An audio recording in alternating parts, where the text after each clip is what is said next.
I've done a bit of digging into like satanic ritual abuse and stuff like that, and these things that are systemic in families, and these families on the outside are just they portray themselves as like any given Abrahamic religion, just like a normal person, but on the inside at home they are doing like systemically sexually abusing their children, and because it happened to their mother and father and their mother and father, and like you said, it's kept through the family. So is what you're talking about what I'm talking about right now? Are we sort of on the same line of thinking? Yes, it's cyclical, and exactly, it's cyclical. It's self-replicating. This is a process.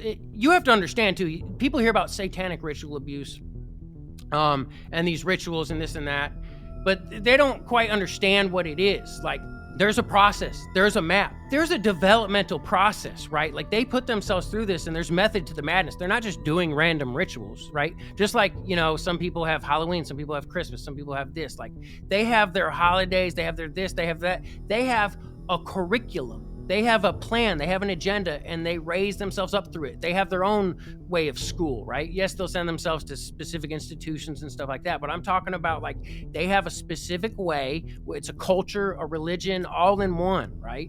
And yes, they put themselves through this and bring themselves through this. Yes, it includes sexual abuse. Yes, it includes, physical abuse. It includes spiritual abuse. Yes, it includes all this. So yes, it is a culture. It's a lifestyle. It's a religion all in one, and they raise themselves in it as well. It's not just random rituals. It's a set of initiations, right? In a occult pathway. Yeah, we're talking about the same thing. Do you have an idea of like who is it that they worship? Like who is this spirit or god that they are doing this stuff for?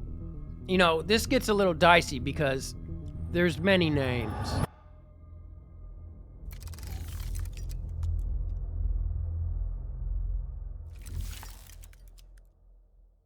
There's many names, and it's not all the same, and there's different branches. You go back in time and, you'll see serpents or dragons and eagles and hawks and birds, right? You see that, right? There's you see there's like kind of like two things, right? Yeah. So you kind of have that, but like that's kind of like even in itself, that's even still under the same master, right? That's under the same one, even though these parts don't know it. Just like you have the left and right wings of the same bird, right? You hear that stuff like that, right? So, Baal, right? I mean, you hear these different words. Like, I mean, all in all, these people are Luciferian, whether they see themselves as it or not.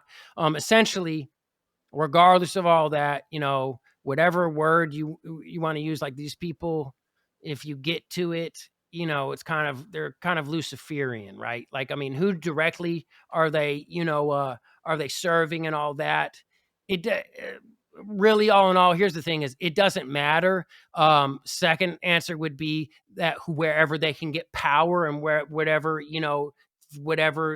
name they're hearing, right? But if you really like want to get to it, it's kind of like a Lucifer sort of deal, kind of like the fallen person that's kind of copying the creator and kind of trying to do it in their self and curses the creator, because they're stuck in this matrix system. Like, I mean, but again, it doesn't matter. And you hear all these different names and stuff like this, but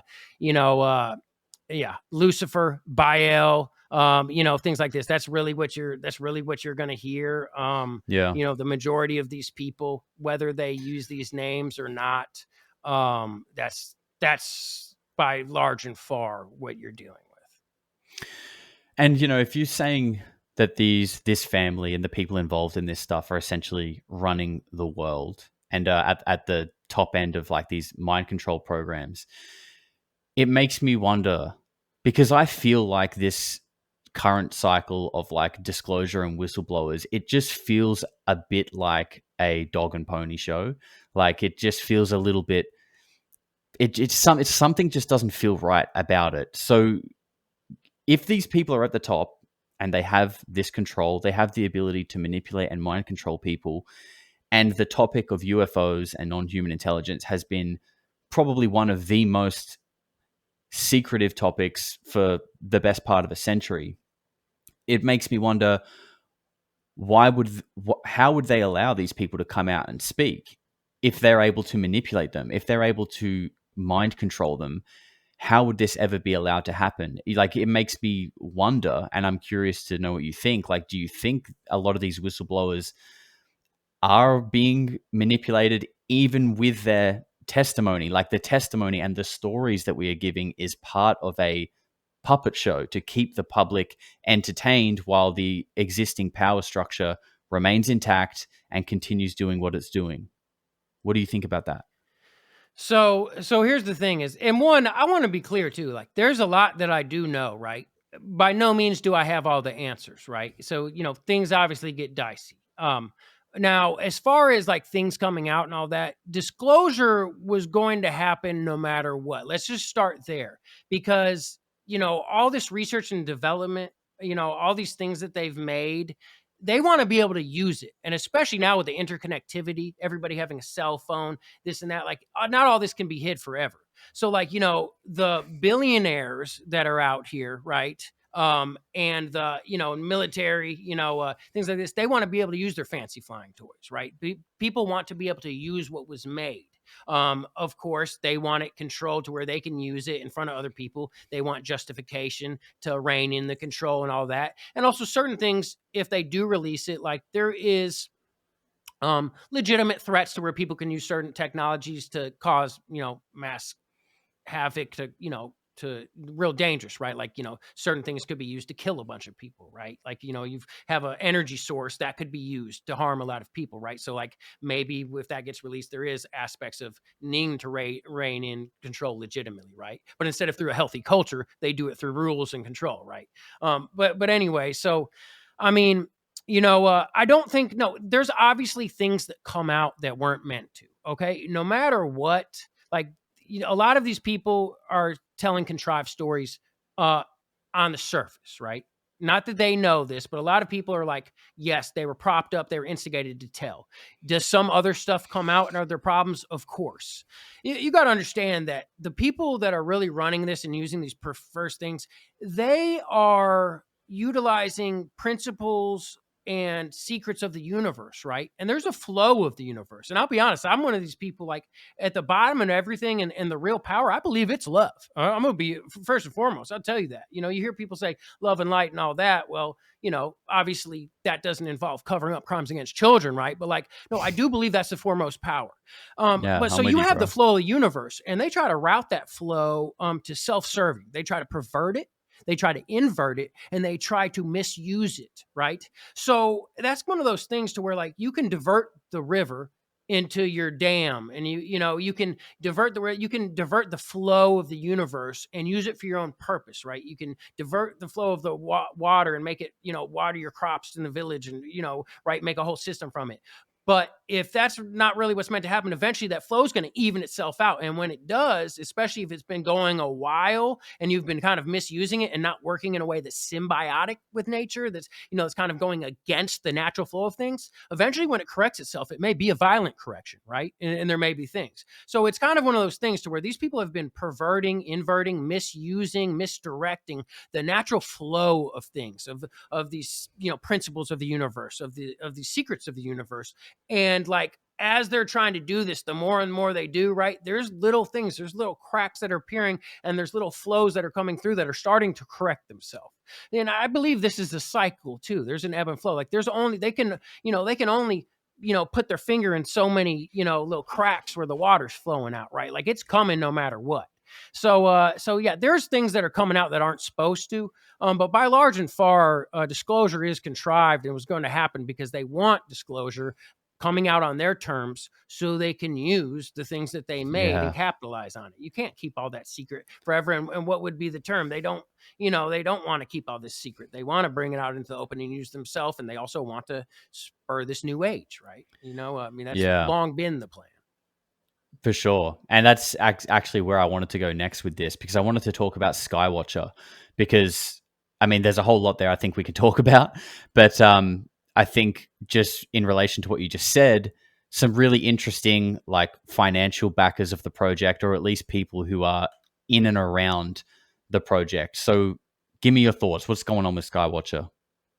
Yeah. So, here's the deal. And I want to be clear too. Like, I'm a little bit annoyed and fed up, and I've tried to like address things very respectfully, responsibly, in the right way for a long time. So like I've performed more than my due diligence before I come out here saying stuff. So I can say stuff out of frustration, all that, but like I am not here to bash people, okay? Even though let me pretext right where I'm fixing to, right? Stuff like that. But like, I just want the right thing. So here's the deal is one, I mean, where do I start with Skywatcher? Like, what are they doing? All this, the way it was propped up, right? Like, what are they doing? They're getting some stuff, summoning stuff. Like, what good is it going to do? What good is it going to do? Okay, it's one. Even if you do summon some stuff, like one, it's ripe for a false flag. I even had intel that it was bound to be a false flag, and there's other people on the insiders that had heard the same thing. Like this was type of stuff that's even reported the proper channels. But it's just regardless. Yes, they're obviously have backing from I don't know if you want to say questionable sources, but you got big money in it. Okay, what's that about, right? Privatized. You're dealing with keeping stuff secret. You have proprietary aspects. Where are you going with this? What are you doing with this? They're involved also, like, you hear like, okay, there are people who had went to like Esalen, stuff like this. Again, if you look into the background of this, these are places that were involved in MKUltra and all these different, background of stuff. Yeah. So it's like, hey, you're dealing with all this. Here's the main thing is, one is the people involved, many people in Skywatcher, went through the behavioral modification, went through MKUltra, and some of them are aware. I put that on my life, put that on everything. Okay. Ask them about it. Ask, why aren't y'all asking them about it? That's what I want to know. So, here's the other thing is, people that have went through this sort of program, there are dangerous elements. For example, if they start making unauthorized disclosures, if they find out things that they weren't supposed to in themselves, there's base programming. There's something called omega programming, okay, which is essentially self-harm programming, right? This is one of these science and compliance and things to regulate this. So, Skywatcher put out information out there and started recruiting psionic assets, right? One, they know that a lot of these people, there might be some people gifted that didn't go through stuff, but the people that like went through these government programs, a lot of them came through Gate and stuff like this. Some people at Skywatcher, specifically people recruiting and stuff like this, they know it has to do with MKUltra. Okay, they know there's programming, they know there's dangers to it. They put out information that have caused many subjects to announce themselves publicly. That gets them flagged. They've taken no steps, performed no due diligence, okay, to warn people. They're not taking precautions in order to keep people safe. They have subjects of this MKUltra announcing and getting themselves flagged publicly, and they have them contacting through private channels. Do you think their messages are monitored by people in the program? Of course. You'd be a fool to think they weren't. Like, you think the people running this program aren't keeping tabs on all this? So, like, they don't pass out simple information to say, hey, if you think you may have been a part of these programs tested through Gate, so on and so forth, educate yourself and take the proper steps to protect yourself before discussing this openly, or you may be targeted, something like this, right? So like, no matter what, for their own profit, for their own vested interests, including profiting, but also just vested interests with Skywatcher and related, endeavors themselves, right? They are looking to exploit assets, whatever way you want to call it, use assets. And the assets, they might be happy. People might be excited to get involved with this, but that's also without the need to know. One, they might not understand the full nature of their history. And two, they might not understand, some of the dangers, right, about it. So my thing about Skywatcher is one, I think it's used to take the eye off the ball publicly, because yes, there's stuff out there. Okay. Oh, we've got data on it. Okay. And like we don't know this. So like, if y'all get some data, okay, cool. Okay. Share it. Okay. And what, right? Like, is that data even going to go public? If they get it and it's going to go public, they don't think that can get tamped down on. They're in bed with military intelligence already. And, like some of their, founding partners like that, like for the guy with the dog whistle, right? Like he has contracts, like they're all in deep with this, right? And some of the people involved had made public statements that whitewash things. Okay. So already, in my opinion, it's taking the eye off the ball. It's, misusing assets, putting assets in danger to get themselves flagged and targeted, right? For, this gets to be a lot, but essentially it's like reclamation or closeout. They see loose assets out there. They either try to reclaim them or close them out. If they're talking too much, close them out is not good, okay, to say the least. So, you have them endangering and exploiting assets. You have them essentially doing a lot of nothing that's not helping the public. And then the last thing is here is, in my opinion, it's extremely dangerous. Say they do summon something, they were going to have an event. And I think this actually might have got canceled. Maybe they did it, but there was going to be an event where they were trying to get a lot of people to come in, and they were going to, use their psionics and maybe the dog whistle to summon something. Right. So Yeah. say that they summon something and people were hurt. Okay. Because we all know in close proximity, a lot of people experience essentially radiation poisoning, right? I mean, Yeah. this is known. Okay. So if that happens, well, that's perfect for legislation to get passed that, hey, now third parties can't do this because there's dangers, right? Like at the very least, right? They have other things. Say there's something else that's dangerous. And then they say, hey, if people are exhibiting psionic abilities, due to this danger, we need to have a public registry. So now these people need to be registered and kept monitored, even if that's already happening privately. Like, you understand, like, I don't see the good from it other than possible data. Like, okay, and that's not the biggest thing, but they're endangering, in my opinion, they're endangering the public, they're endangering assets, and they're setting us up for failure and perhaps legislation that tightens the controls. So yeah, I am not a Yeah. fan, and again, I know for a fact that the people involved have been part of MKUltra, and people need to drill down and ask them about this. Well, let's talk about a couple of the assets. We can start with Mike Batista, because he recently did an interview with Ross Coulthart, and they showed this like really vague, sort of indistinct footage of, I mean, for me, it just looked very pixelated. I couldn't really make out anything of what it was, but they were both being pretty conclusive and saying that it was like a being that was on a platform. Now, Mike, in that freeze and zoom, you see it looks like some kind of translucent white-blue face, but it's not a human face. It's two black dots for eyes. That looks like a sort of a dot for the mouth, and it's a long ovaloid head. Is it? I want to stop you there for a moment. It looks like almost like it's got wings. You see the head, and then you see bluey white protuberances out to each side. It came down as it looked like a cube with something sticking out the top, and then it started morphing into certain things. And then it turned into something you see on a petroglyph. And then after that, I saw a humanoid looking form of it. And he was like wearing a skin tight metallic purple suit, greenish, grayish, bluish skin. It was nighttime in the camera. And then after that, that's when it appeared as what you're talking about. And in the video, like when I was seeing it in person for the first time, I was like, oh, that kind of looked like an angel to me, because it kind of had like the wings like this and then like a light emanating at the top, like a halo. But as it got closer, it wasn't that, stereotypical, image of an angel you get, when you think of the Bible. It was a solid craft. Which for me, especially from Ross's perspective, I thought it was really strange for him to be so like assertive about footage that I think most of the people watching were kind of like, what the hell are they looking at? And, given that you're sort of saying that these psionic assets generally go through these behavioral modification programs, and you also gave an example of yourself being shown some kind of being, but now you realize what you were shown was not that at all. So like, what do you think is going on there? Is Ross implicated in that at all?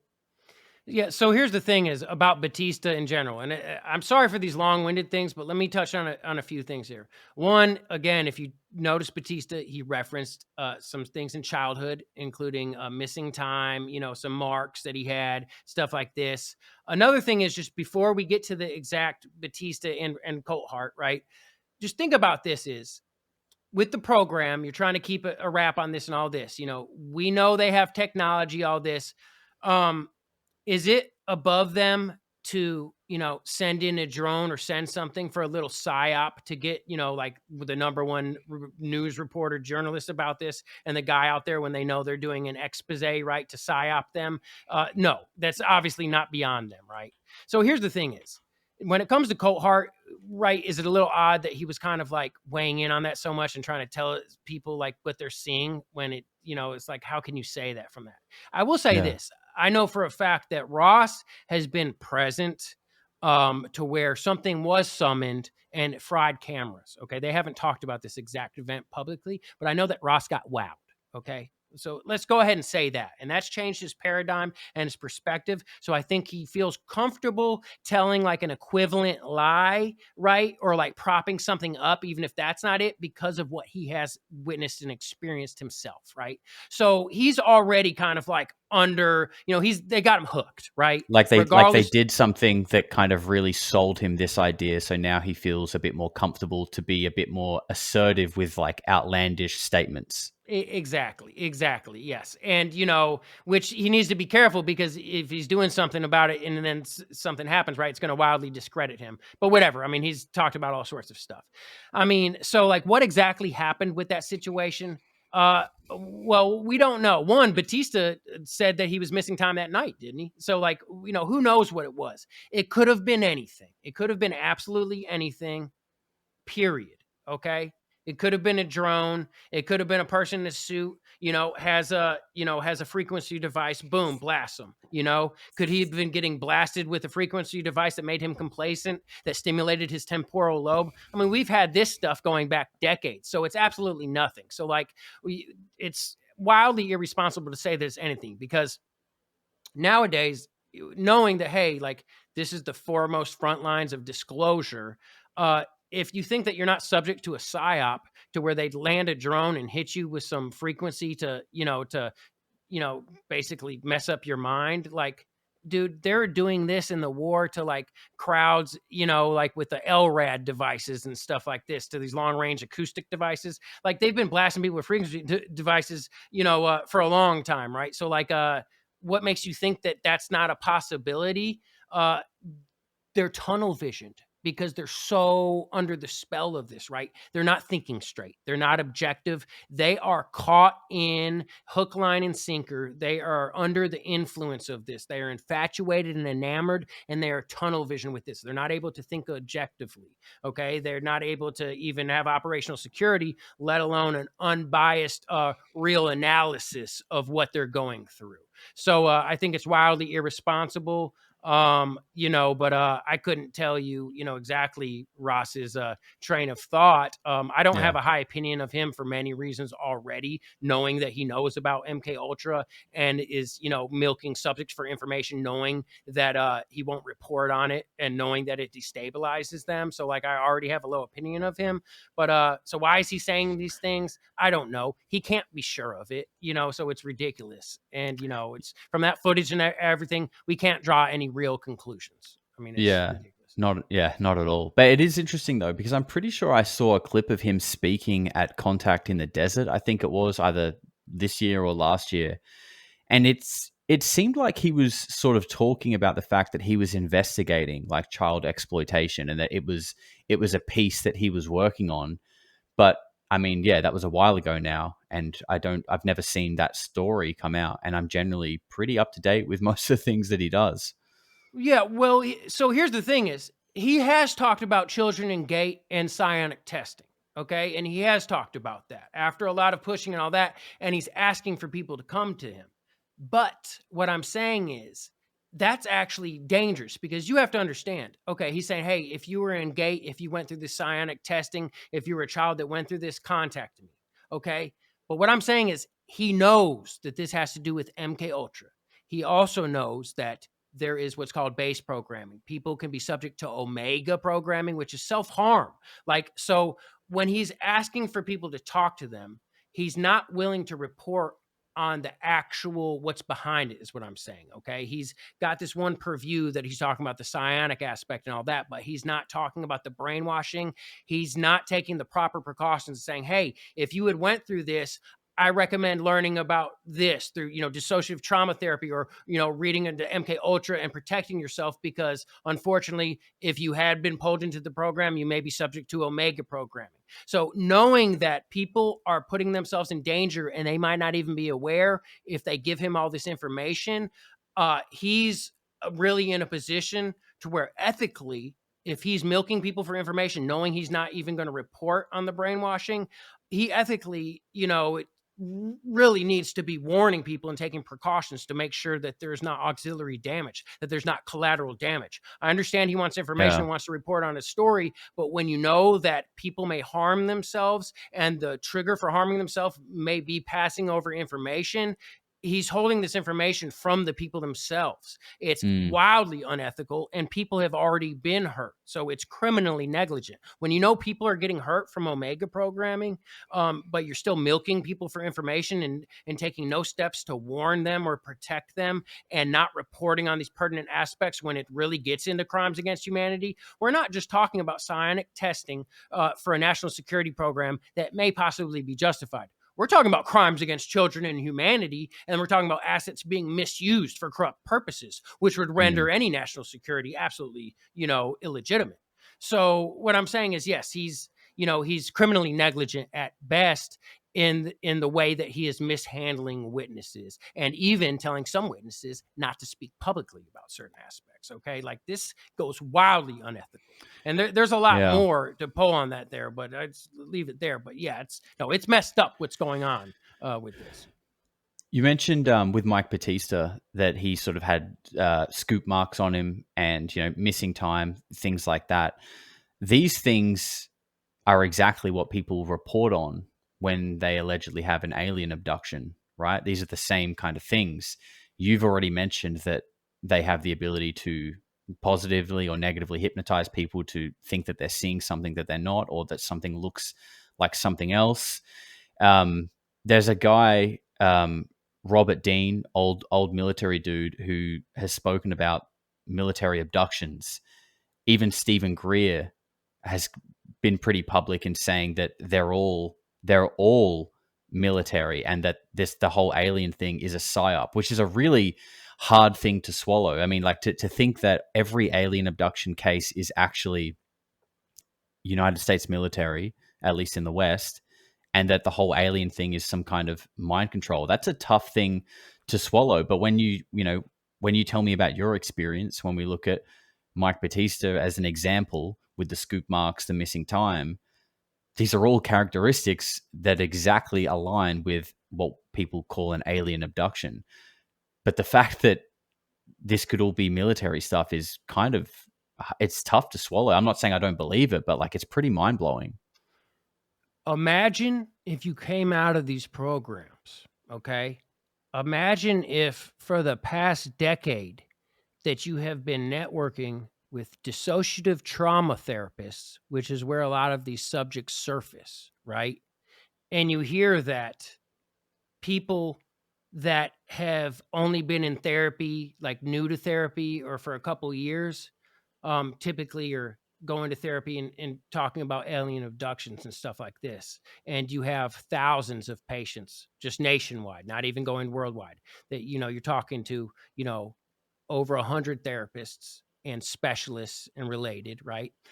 And that they have thousands of patients, and that the data set is the people that are new or within the first couple, years are talking about these alien abductions. But then you find people past a few years in therapy, or people that have a certain amount of hours, because obviously some people go a few times a week, some people do this. You have people that, are really avidly pursuing this. You have certain people that don't tend to be scared personality types and all this. And then you see that there's a trend in the data where people that are further in therapy or have more resources, more hours in therapy, and people that are, in different positions that tend to be less controllable, maybe, stronger males compared to like people that could be easier controlled physically, right? Imagine that the data set shows that people that have been dealing with this longer have all came out and said, oh, actually, I've got past a certain point and realized that, yes, this was not actually an alien abduction, that this was a staged alien abduction.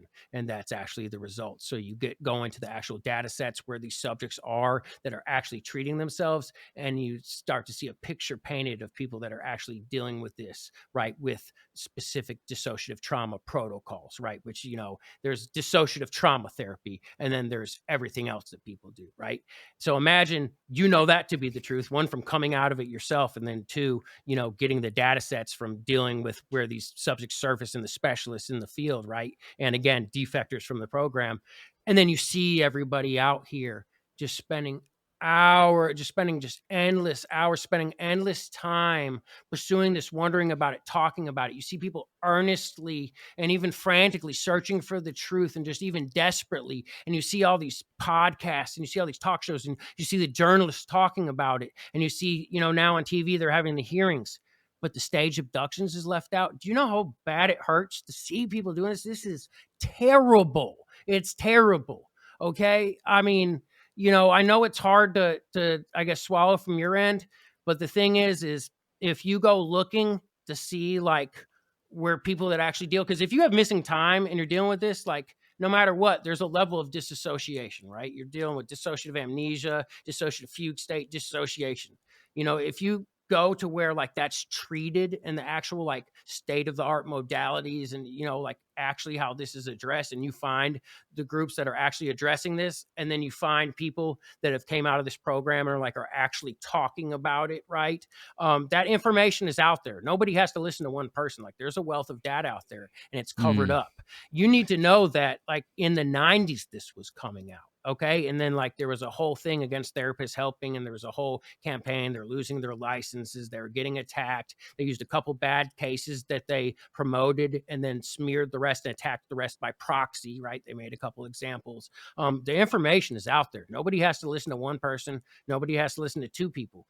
There is hundreds of examples out there. You know, I've shared a post that wasn't even for mine, but it showed 39 sources going in depth talking about the technology and the protocols to fake these alien abductions.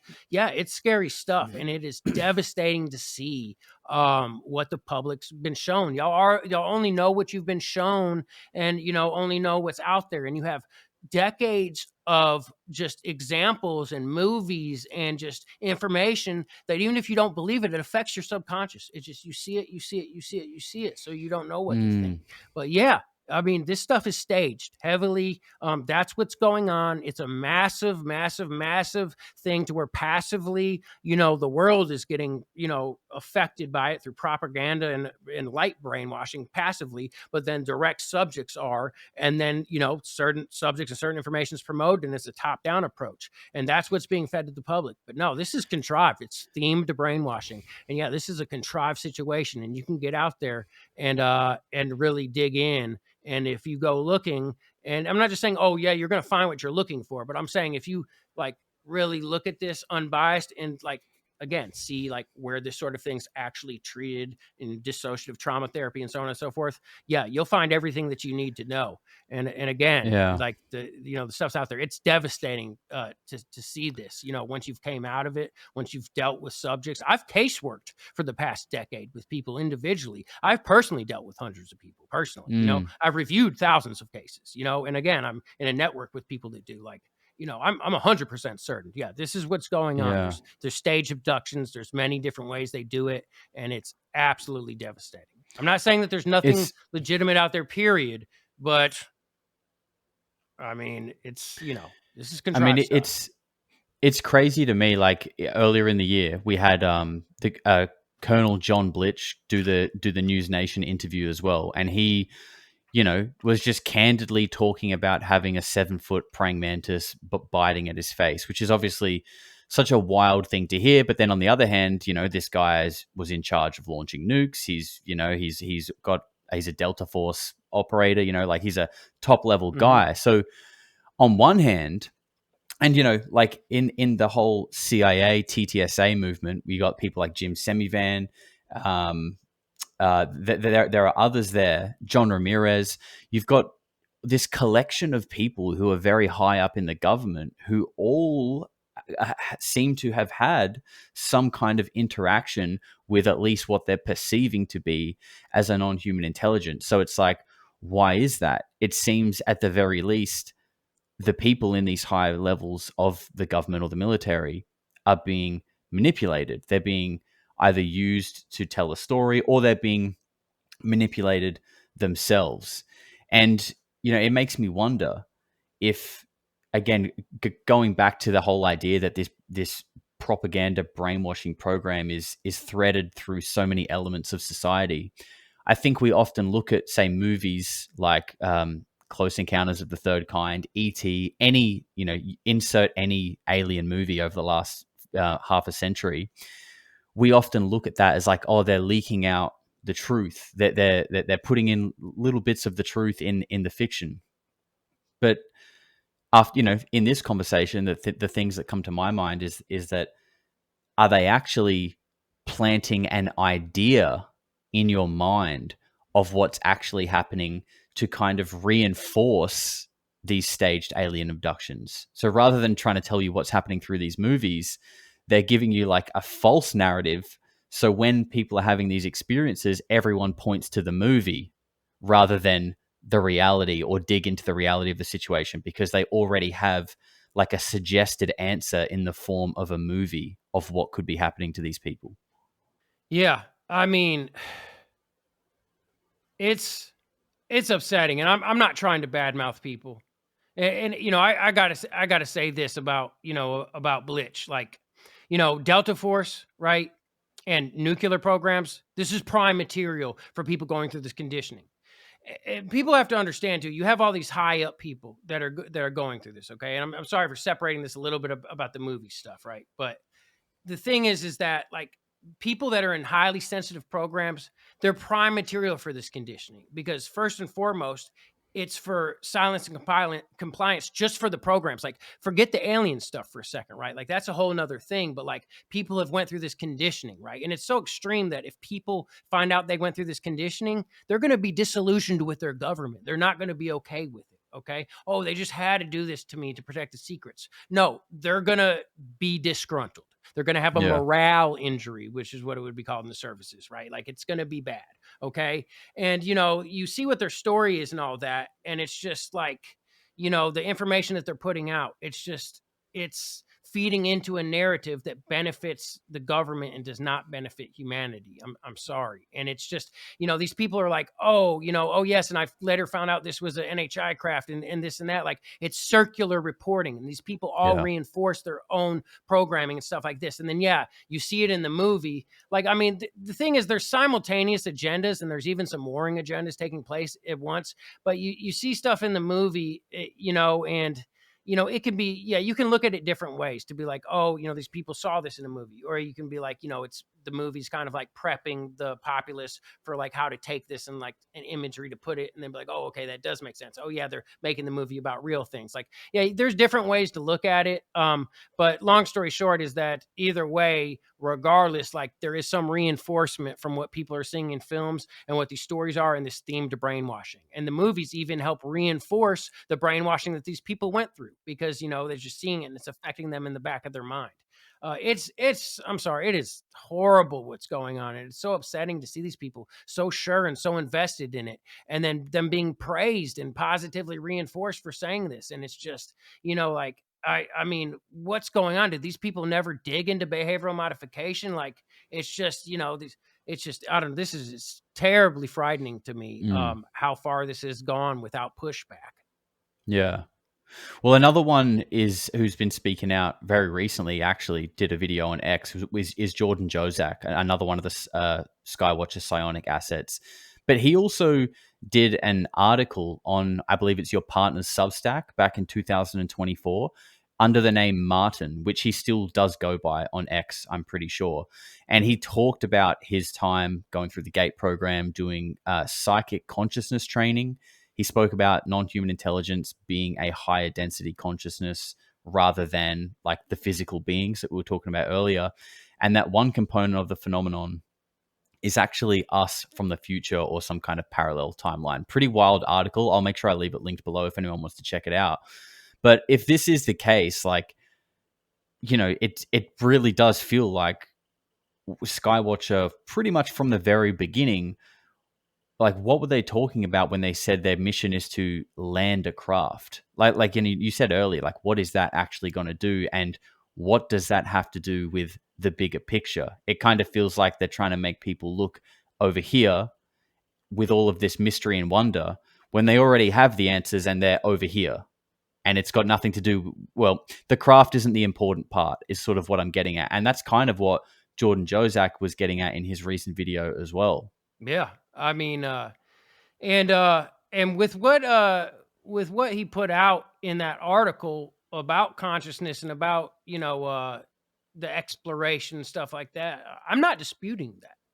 Just to be clear, there is a lot of there's a lot of research done into that, and they explore, it's like modeling and simulation, and they explore possibilities and stuff like this. And that's the sort of thing, you can do this in different areas and even fringe areas, but like predictive modeling and predictive analysis, like this is something that, we live by, right? And like in all major industry sectors, like they do this, right? So, that's something that's being done. And, anybody that was involved in this is talking about this, I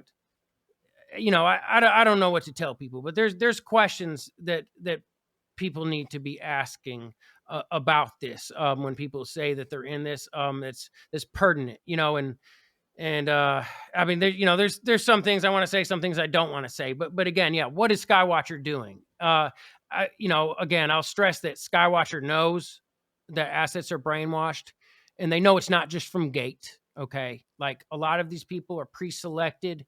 And I got to say something else too. It's like the psionic stuff. Okay, sure, there's people that are naturally gifted. All right, but the dirty secret about this is that the people that specifically like went into this for the government, I don't know, and I know many of them. I don't know any of them that went into work for the government that didn't go through occult initiations as a child, which kind of opens up certain elements of this. And so there's a whole another aspect of this. And along with those occult initiations and all that is also, again, this Omega program. So it's just, there's a dangerous aspect that people need to understand. And they need to, know where to go to look at this, because there's a lot of people that have went through elements of this and then they go digging in. And if they're not ready for it, they can get a flood of these emotions along with urges. Okay. And if you at least have the context to know that something might come up, it's a lot easier to ride it out like a roller coaster. Okay. But if it hits you and you weren't expecting it, you might, be a victim of circumstances and fall prey to those urges, So it's very important that people have to understand that, like, if this stuff comes up and triggers something, you could experience some charged emotion and charged urges. Okay. And if you know that you might expect that, it's a lot easier to ride out. Sometimes you just got to ride it out and let it pass. But I just had to stress that. But yeah, I mean, what is Skywatcher doing? I don't know. And if they did land a craft, like, okay, is the government not going to confiscate that craft? Like, what do they really think they're doing? Like, it's just ridiculous. It's a cover. Okay. It's, taking the eye off the ball. It's buying some time. It's not the thing. Yeah. I don't have all the answers to exactly what's going on with that, but it's ridiculous. Yeah.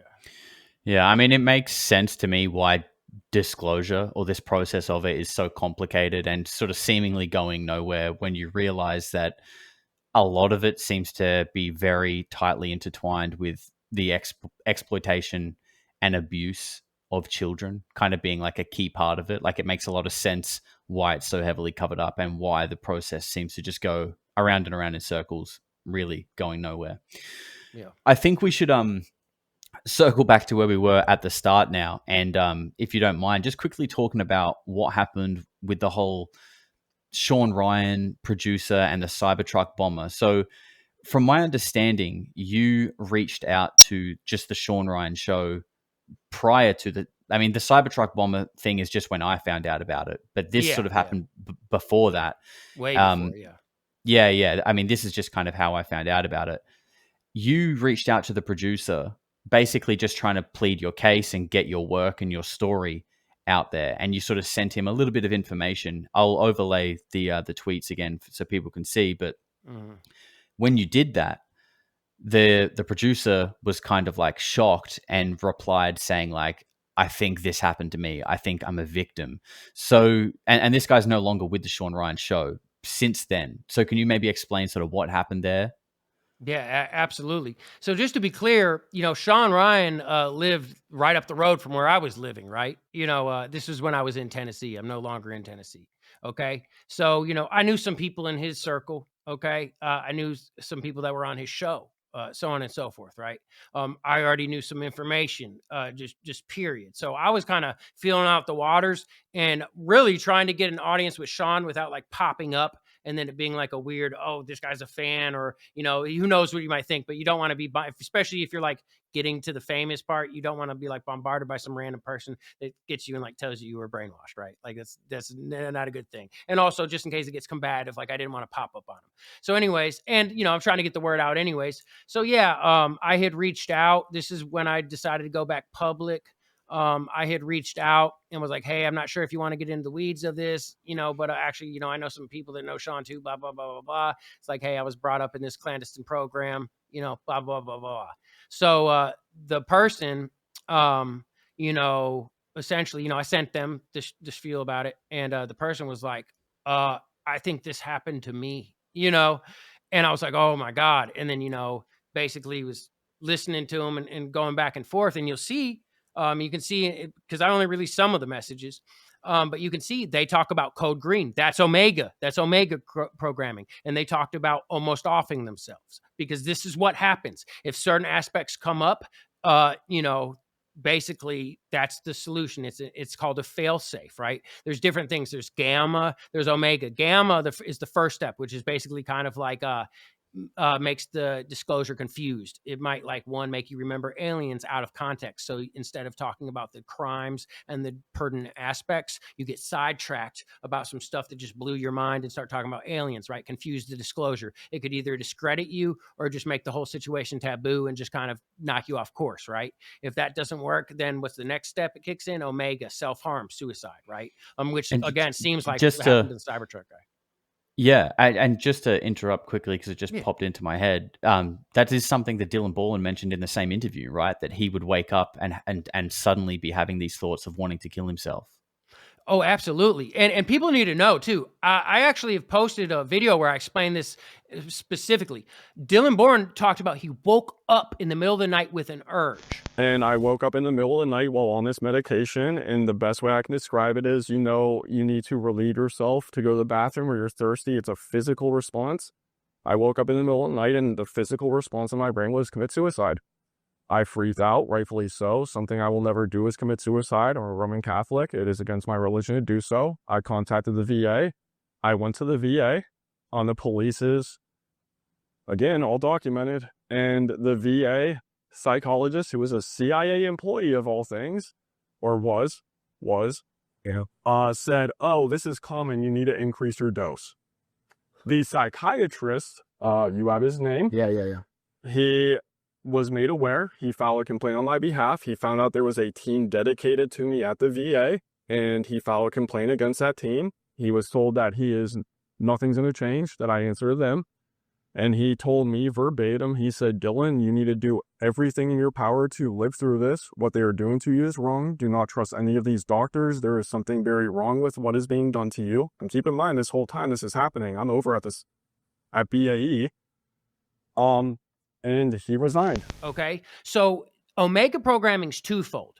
One is the first stage Omega programming is conscious. And what happens is deep down, people don't remember being programmed, obviously. That's what makes it effective. It's rooted in your subconscious. So they use an Ericksonian hypnosis script. An Ericksonian hypnosis script, Ericksonian scripts, they go with your psyche. Instead of going against and trying to get you to do something like goes against your psyche, it piggybacks onto your psyche, piggybacks onto whatever makes you tick, piggybacks onto how you feel, think, and goes with that, right? So like an Ericksonian script, for example, like say I'm a whistleblower. The Ericksonian script would be like, hey, hey, you just decided to ruin your career. You're going to lose your livelihood and quality of life, and you're even risking the ones that you love. They're going to get hurt because of you. You're shit. You're worth nothing. You might as well just kill yourself and try to collect a life insurance policy so your family will have something to live in, because you'll never be anything, right? Like, so they'll like get someone hypnotized and use an Ericksonian script to piggyback on top of the already holes in their lifestyle. And you got to understand, people that are in the program and people that are in a certain state in military intelligence or whatever it is, they're already going to have all their personal information disclosed, right? So they can take certain things that they know about this person and then weave them into the Ericksonian script and really hit the sore pressure points on the person to try to make them kill themselves. So that's conscious Ericksonian script, stage 1 Omega. Stage 2 Omega is what they do is they get somebody in somnambulistic hypnosis. Hypnosis goes on a scale. One way to measure it is the Harry Aaron scale. Stage 5 and 6 is somnambulism. Somnambulism is sleepwalking N3 sleep cycle. It's deep hypnosis to where you can have positive and negative hallucinations. It's just really deep hypnosis to where you won't remember. You can get someone in a stage hypnotist, can get someone in somnambulistic hypnosis, and then they'll say, hey, you know, you won't remember this, but when you hear the bell rung, you'll cluck like a chicken, right? They won't remember being hypnotized. They hear the bell rung. They don't remember that's the trigger. They cluck like a chicken, didn't know why, and they're sitting there looking stupid, right? So what they'll do is, it's stage 2 Omega is they'll get someone in somnambulistic hypnosis and N3 sleep cycle. So what happens is when they go to sleep, right? Once it's activated, when they go to sleep, and then you know, you go through different stages of sleep and you go to REM, you go into this, you go into that. Once it hits the N3 sleep cycle, to where you're naturally in, you know, deep sleep, that the suggestion will kick in and it's more of like a robotic urge to where you're not as consciously thinking. So the stage 1 is like the Ericksonian script to where it's like, just like kind of like they try to get people to do it and make it make sense and have someone do it on their own. Stage 2 Omega is to where there'll actually be robotic commands embedded in the N3 somnambulistic sleepwalking hypnosis. So he woke up in the middle of that, and luckily, you know, his body resisted it and he just didn't do it, right? But yeah, that was absolutely stage 2 Omega programming that was activated to him for sure. And you know, and in these messages with this Sean Ryan producer, he says it was literally the word green. That's what was screaming in my brain. I heard it clearly. I went and got my pistol and disassembled it and locked it away from myself. I was so afraid that I would do it in my sleep. Now, when I'd read that, I didn't really understand what that meant. Like, why would he think he would do it in his sleep? But what you're explaining kind of makes a lot more sense now. and they just instinctively knew it because this person did not understand how the programming worked or anything like that. The reason they're referring to green is because often there's different aspects, and I don't want to get too much of it publicly because there's some sick people out there, but there's layered protocols. That way, like, stuff doesn't get set off accidentally, right? Because otherwise you'd have people left and right getting activated, right, with their Manchurian candidate programming. But there's a lot of this is linked to stuff in early childhood, you know, when the split personalities are made and stuff like this and the compartments are made. It's prelingual. Like, that's why the stuff gets embedded in your formative years so early. So a lot of it has to do with shapes and colors because this is pre-verbal, prelingual, to where this programming anchors. So then later when you're an adult and you get pulled into these programs, they have this dissociative base from childhood, and then they can tap in. They say, hey, we know we made these compartments. You have a circle, squared, triangle, star, right? And you have, you know, red, yellow, blue, green, you know, blah, blah, blah. So green is often associated with Omega. So that's kind of why they were saying that. And they didn't know about the somnambulistic. They didn't understand the full aspects of programming, but instinctively, you just, like, some people just know, right? Like, it just, you know, just makes sense. So that, yes, that's what they were talking about, Omega. That's how horrible it was. And luckily, some of these people get past it and don't do it. And you'll notice some of these people have talked about, oh, they had a suicide attempt and then they decided to talk. Like, once you get past that suicide hurdle, you'll have access to more information and kind of like be a lot more able to carry forward without getting interrupted. And that's why some of these people have been able to say more. You'll notice they had a failed or thwarted suicide attempt or have got past the suicide phase ideology. That's a common thing. And that links up, yes, to Omega programming. Absolutely. And so this guy, obviously, when you're messaging him, he was the producer for the Sean Ryan show. What was the follow-up or the fallout from this? Because he's no longer the producer of the Sean Ryan show. So what happened there? Immediately, they were separated from Sean Ryan and cut. And then what they said was they didn't talk to Sean about this, by the way. Okay. So immediately, I don't want to get into Sean's got a handler. Okay. One. Okay. So let me tell you this. So the person was separated from Sean completely, and they tried to send him to Monroe Institute and insisted. And then they even got Sean to send a message, but there was no back and forth communication. And they got them a scholarship to Monroe and wanted them to have some time at Monroe. Okay. And Monroe is known in the program to where they send people there for what's called reclamation. Essentially, through Monroe, it's long had contracts going back. And what they do is they just have, certain equipment on site and certain modalities. They'll act like it's just a basic retreat where you listen to these things and meditate and all this, but essentially they get people into a receptive state, and then they hit them with state-of-the-art technology to where they essentially reprogram them with frequency remote technology. Because now a lot of this stuff, if you've already been dissociated and had compartments, they can essentially give you an update. They call it a tune-up, just through this remote frequency weaponry that's state-of-the-art now to where it's developed, and a lot of that's on site there. So that's how that will be taken care of there. So they try to route them there. They knew it was a trap. They refused, and they were essentially fired, kicked off the show, separated from Sean, never had any contact. But yeah, so when they found out, they immediately separated from Sean, tried to route him to the Monroe Institute, and then basically that was that. There's a little bit more. I can't make it public though. That's about okay. as much as I can say public.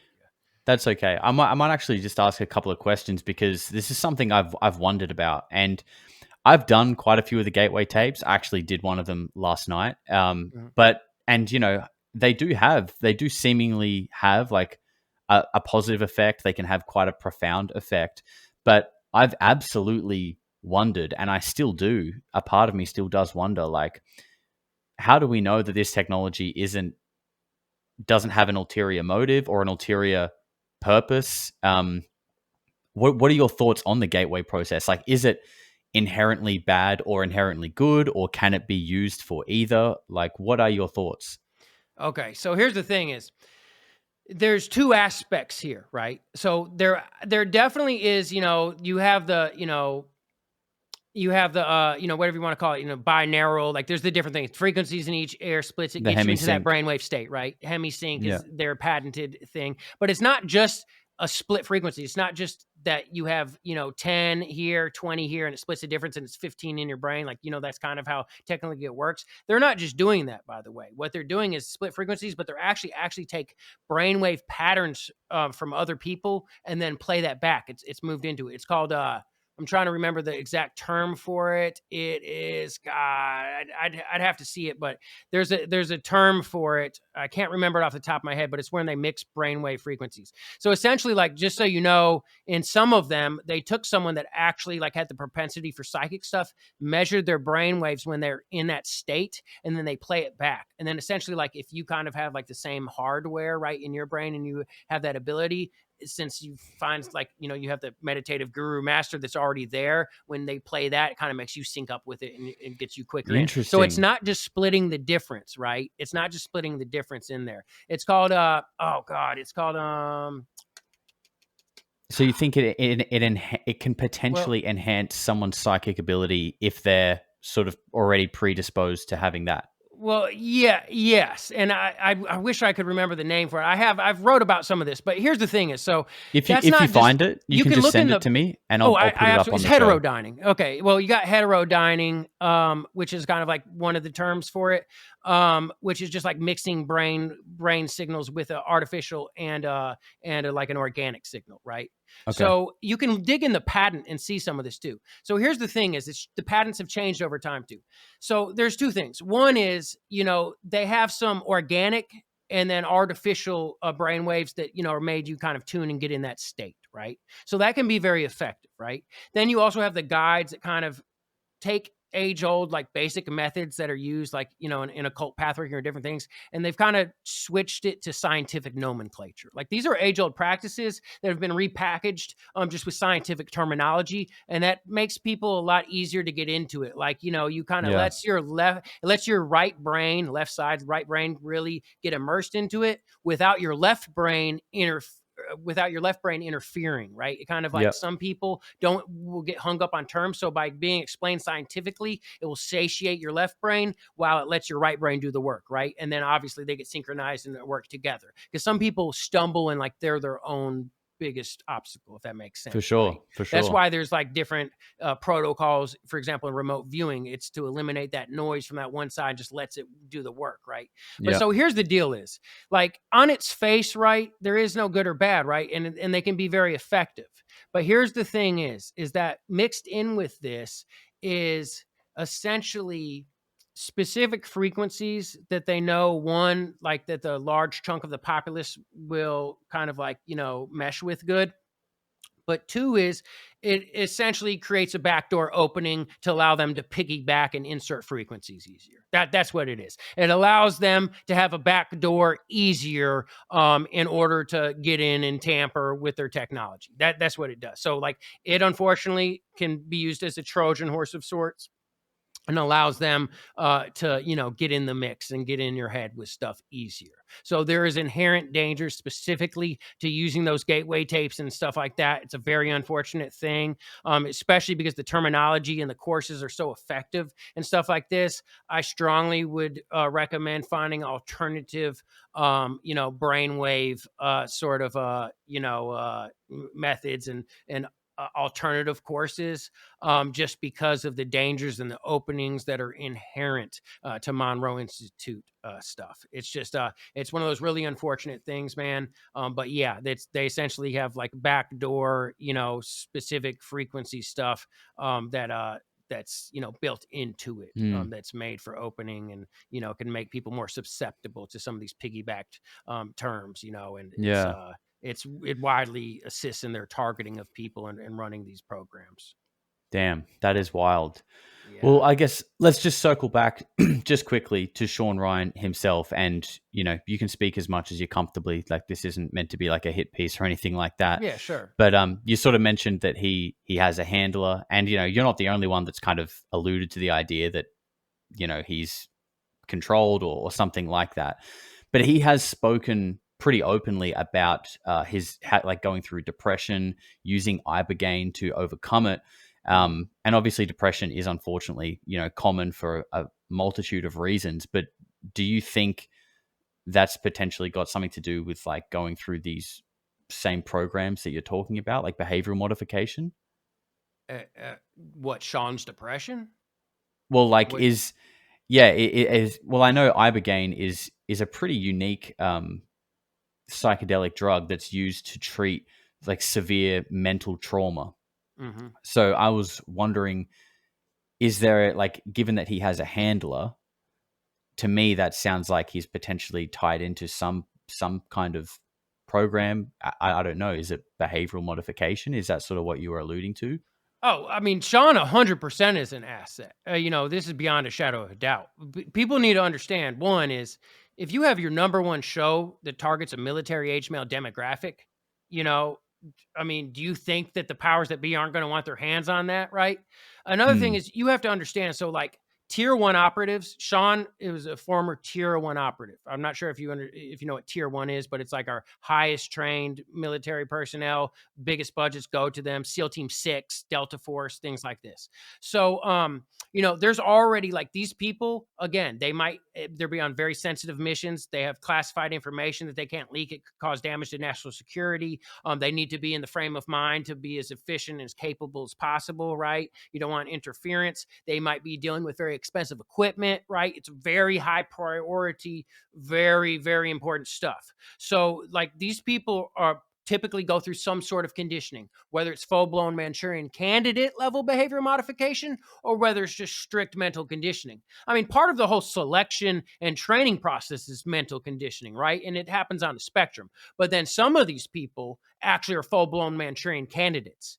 The whole full-blown Manchurian candidate stuff isn't just the U.S. military. Just to be clear, the people running these programs are globalists, and the people with the true access codes and activation codes are globalists. the United States military personnel typically won't have that unless if that specific personnel is part of a globalist order, because they use that Manchurian candidate aspect to have a back door. That way, hey, now I have a mole in Delta Force. I have a mole in SEAL Team 6, and I can tap them for information, and we can know what's going on in these programs. Because, yeah, they have people, but they don't have people everywhere. They don't run every program from A to Z, so they just have certain people that they groom as children and then enter them into programs, and they know the criteria, and then they have their guy that's in there, and the guy doesn't even know that they're their guy. So then they only have a certain life as a tier 1 operative, right? They only have a certain life. You only can be combat ready for so long. You eventually get aged out, injured, whatever. Then they've invested a lot of money, a lot of time, a lot of resources into these people. So what do they want? They want to prolong the life of their asset. What can we do now? We transition them to media. Do you understand? And you may or may not know this, but he was also involved with a trafficking scandal in South America, to where he has admitted this openly, that he was trafficking cocaine and doing that. Do you know about this? This I've was never at heard the that. end of his career. Oh, he's talked about this on the news himself. Yeah, he was involved and built his own network of trafficking cocaine in South America. Oh yeah, this was a huge thing before he ended up going off and deciding to get in doing his own thing. Yeah, which was obviously, he probably doesn't realize the full extent of it. But anyways, so what happened was, after, they piggybacked on the same base programming that was obviously like into a lot of this is Greek classification, Delta, kind of into the combat, a soldier, spy, espionage, so on and so forth. He had, like you have that programming, but then he transitioned to media, became the Media Mockingbird, and they piggyback on that same base programming, tune it up, update it, and now he's stationed here. You see what I'm saying? Yeah. So I know I kind of went off on the thing. I'm not sure exactly what you were asking with the ibogaine and with all this, or if that was part of the thing, or.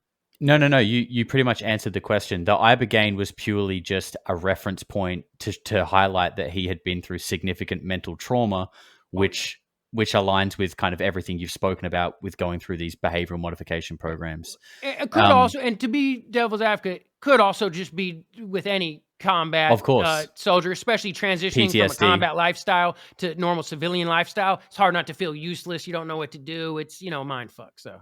Yeah, no, 100%. But there's more to it. Yeah. 100%. I think that's a great point to make. PTSD is super common and unfortunate. So yeah, it could be that too. Like you said, even at not at these sort of deep MKUltra levels, the kind of militaristic process of getting to these tier 1 and even below that, it does seem like a form of brainwashing in itself. I remember watching a documentary with former Air Force, I think he was a colonel maybe, Wendell Stevens. This is like a guy sort of in the UFO whistleblower space. He's passed away now. And he spoke about a guy who allegedly worked at S4 as a sentry. He came out under the name of Connor O'Ryan, or I think Derek Hennessy was his real name. And that this guy was doing contract killings for the CIA. And even some of the people that he was being targeted with were like American citizens, but they were just being like the CIA or whoever had deemed them to be a threat for whatever reason. And he was talking about the fact that these people are able to do these kind of things because they are so indoctrinated to the point where they will shed tears watching the American flag be raised. Like they're that brainwashed to kind of be patriotic that as long as their superior is able to explain a reason as to why this person is a threat to national security and their country, anything else is kind of irrelevant. Like if that's what it is, then it doesn't matter who you are. That's what these people are sort of willing to do. And I mean, Wendell Stevens doesn't really go into any kind of MKUltra type thing, but after having this conversation, I wouldn't be surprised if that was the case. Yeah, absolutely. And again, it's on a spectrum. They don't have to be a Manchurian candidate. They could go through extreme techniques that just instill certain principles, teach them certain lessons, and instill certain loyalties, right? And to the point where they're so patriotic, they believe they're doing the duty, and the end justifies the means, right? Starting as early as possible. Like you're looking at trolley problems, right? If you're familiar with the trolley problem, right? Like, hey, no. Okay, so the trolley problem is like a logical reasoning thing. If you look it up, like it's just basically the principle and it's like kind of like it's a known thing. Again, you can look up the trolley problem, but it's basically like, hey, if you had to kill one good person to save 1,000 people, Right. like you see the term, like that's why like Yes. operating in Yes. the gray area, right? So like that's Mhm. like a real mind fuck. But when you get into certain positions, like that's what you have to deal with, right? So Yeah. yeah. So I mean, certain conditionings already apply to people in premier positions because you know you might have to do bad things and violence, and there might even, aside from just like you might have to take someone out you don't think's bad, like there's collateral damage that could come up. There's anything, right? So you have to be prepared to deal with that. And then they also want a long lifespan, usable life. I don't mean actually like living, but like, you know, they don't want their trigger man to be disillusioned, right? So they basically provide a certain amount of criteria, put them through a certain curriculum, so they're in a certain mind frame so they can have prolonged usage without, again, becoming disillusioned and unusable, and then turning from a asset to a liability, because then it's a problem for them, right? And then whether they just have to, you know, pay them, and, you know, whether they retire and they have to pay them money, or whether they, you know, maybe whistleblow on some corruption or just go against something or cause some damage, or, you know, whatever it is. So yeah, I mean, there's all sorts of stuff. And I mean, yeah, you get into, you know, neutralizing or terminating American citizens. I mean, you know, that's the sort of stuff I was getting tasked with, you know, and I mean, it was, you know, there was all sorts of brainwashing methods. And I mean, and the brainwashing methods were explicitly to encourage me not becoming disillusioned, to justify. And they even had specific things they instilled. So someone that like there was no way to explain. And one, you don't get information fully on a target. Like there might be some information on some targets, but you don't get a full workup of like, hey, this person's targeted for this reason. This is what they're doing. This is why it's justified. This, that. No, it's like, hey, this, okay, boom. Like, do you have a docket? Is there something reasonable? Where are they going to be? Like a pattern of life, right? Like you might get some information on that, but like they're not always like telling you things to justify this. You got to understand, right? But yeah, but there is things told generally to like prepare you to that. And another aspect is a lot of these people, they get them addicted to killing. Okay. And I mean, there's even things such as bait and switch, to where some of these people get dosed, including with opiates, before certain things, and where they're set up terminations, to where they won't know that it's the opiates, and then they'll kind of classify that feeling from the opiates with the killing, and then become addicted to killing, kind of because it like brings that up in them. So it's like, I mean, it's messed up. But yeah, there's all sorts of tricks of the trade to make an effective trigger man that's going to continue to do the job, not have any qualms, right? It's sick stuff. I mean, you know, I mean, I'm honestly, you know, disillusioned and kind of generally against militaristic action and stuff like that. I understand it's like a whole wide world, and where we're at currently in humanity, Yeah. like it's a reality that we need. It's not everything we can undo in one day. One day, I believe with a healthier Yeah. culture, there'd be a lot less of it. But like, there is a need for it, but you know, it's an unhealthy spectrum. And then also these assets are being wildly misused for corrupt purposes. It's not actually justified. It's illegitimate. Yeah. It's rendered illegitimate by the corruption and by the misuse of assets, right? So, I mean, it's just disgusting, the whole scene. Yeah. Dude, this has been a wild conversation. Super eye-opening for me as well, and I'm sure for many other people it will be too. Do you have, I mean, I'll leave a link to your X, which has, from what I understand, most of your work kind of on lots of threads throughout your profile. But is there anywhere else you would like to shout out, or you want me to leave links to? Yeah, so here's the thing is, you know, my partner, Katherine, she has a podcast, Imagination Podcast. She also has a Substack that has like summaries and articles for each interview. As far as people that have been through MKUltra and related, she's interviewed more survivors than probably anybody. She's got like well over 300 interviews, well over 200 individual survivors. She's on X as the Emmapreneur. And the podcast is on Rumble, YouTube, you know, wherever you get your podcast audio platforms too. Okay. Is the Imagination Podcast. You know, for me, you can find me on X is Gray Area Monarch. And here's the most important thing for people that have been through the MKUltra and related, for people that essentially have information about organized abuse, organized crimes, some of these wildly unethical projects, people that have been through, some of the gate-related brainwashing, so on and so forth. We have a platform called Organized Safety. That's organizesafety.org. And what you can do there is you can anonymously submit information with their forms for person of interest, location of interest, or general report of interest. And what you can do is input information, and then you can opt in to be contacted if that information is corroborated. So you don't have to put in your own information. You could submit it anonymously, and the form is encrypted. It's end-to-end encrypted. And then you can make a brand new email. That's what we recommend. Don't lose it, but make a brand new email. So say if you name Mr. Smith, that's not named publicly even, right? If you name a specific location or a specific program or whatever it is, and then 5 other people name it, 10 other people name it, 2 other people name it, you can opt in to be notified if there's cooperation.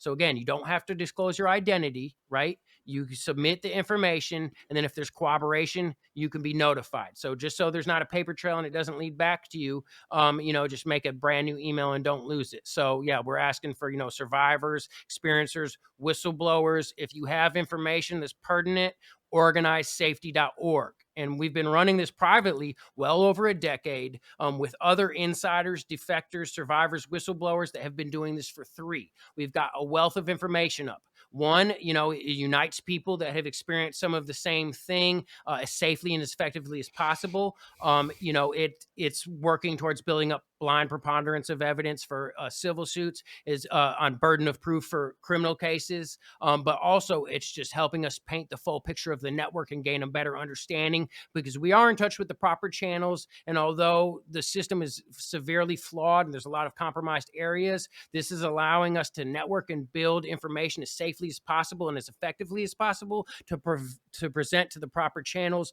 to try to affect this change. So yeah, if you have any information, you're welcome to submit it at organizesafety.org.